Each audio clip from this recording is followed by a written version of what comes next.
আজ সমাজের ভিতরে জেনার পরকীয়া এমন ভাবে বিস্তার করেছে, এটা আমি যদি সমাজের মানুষের সাথে না মিশতাম তাহলে কখনোই বুঝতে পারতাম না কিভাবে মানুষ জেনার সাথে লিপ্ত।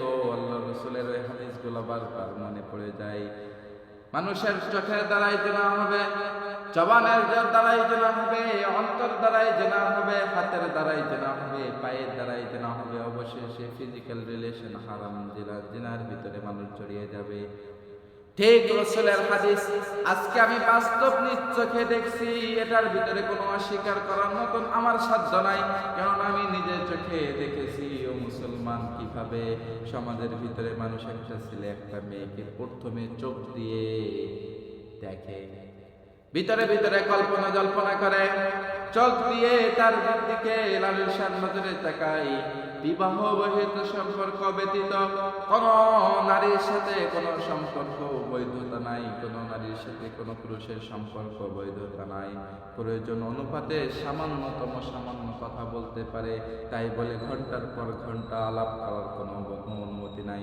প্রতিটা গোনা, প্রতিটা কথায়, প্রতিটা মেসেজে, প্রতিটা হোয়াটসঅ্যাপের মেসেজে, প্রতিটা নাম্বারের মেসেজে কিন্তু জেনার গোনা লেখা হয়। রাখতে হবে।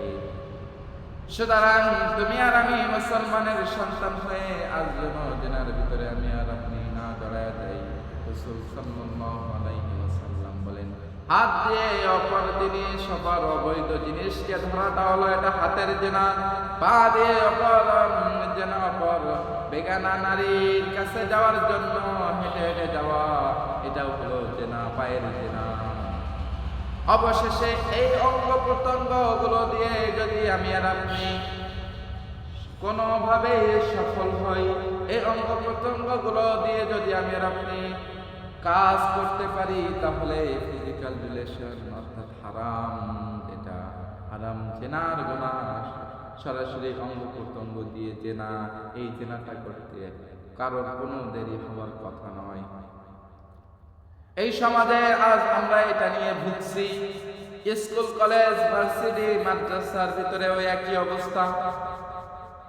আলহামদুলিল্লাহ কওমি মাদ্রাসাগুলো এখনো পর্যন্ত অনেকটা হেফাজত রয়েছে। এটা হলো আল্লাহর ফজল ও করম। বাকি যত প্রতিষ্ঠানগুলোতে ঘুরে ঘুরে দেখি, বললে সব প্রতিষ্ঠানের শিক্ষকরা আমার বিরোধিতা করবে না, আপনাদের বিরোধিতা করার জন্য বলি না। রাসূলের হাদিসটা আপনাদের জানাই, আপনাদের কাছে বাচ্চারা হলো আমানত। আপনারা যদি সরাসরি কঠিন পদক্ষেপ না নেন, আপনারাও আল্লাহর আদালতে আসামি হয়ে দাঁড়ানো লাগবে। বাচ্চা কেন জেনার দিকে এগিয়ে গেল? স্কুল কলেজের ভিতরে এমন ভাবে প্রেম ভালোবাসাটা, অবৈধ প্রেম ভালোবাসাটা ছড়িয়ে গেছে, এটা মহামারীর থেকেও ভয়ঙ্কর রূপ আকৃতি ধারণ করেছে। এটা আমি বললে বিশ্বাস না করলে আপনি আপনার সন্তানের অগোচরে যে স্কুল কলেজে দেখবেন, মা বাবা কিন্তু সন্তানকে জানে আমার মেয়ে খুব ভালো, আমার ছেলে খুব ভালো। আসলে সমাজের বাহিরের অবস্থা মা হয়তো জানে না, বাবা হয়তো খোঁজ নেওয়ার টাইম পায় না, কিন্তু তাদের একটা অধিকার। আমি নিজে দেখেছি, মা বলে আমার মেয়ে খুব ভালো, আমার মেয়ে অনেক ভালো, অনেক ভদ্র, কিন্তু বাহিরে আসার পরে আমি নিজে দেখেছি ওই মেয়ে কি করে না করে, আমি নিজে দেখেছি। তো এই জন্য আমি আর আপনি যদি এই সমাজ থেকে জেনাকে হটাইতে না পারি, আল্লাহর আদালতে আমি আর আপনি ধরা খেয়ে যাব।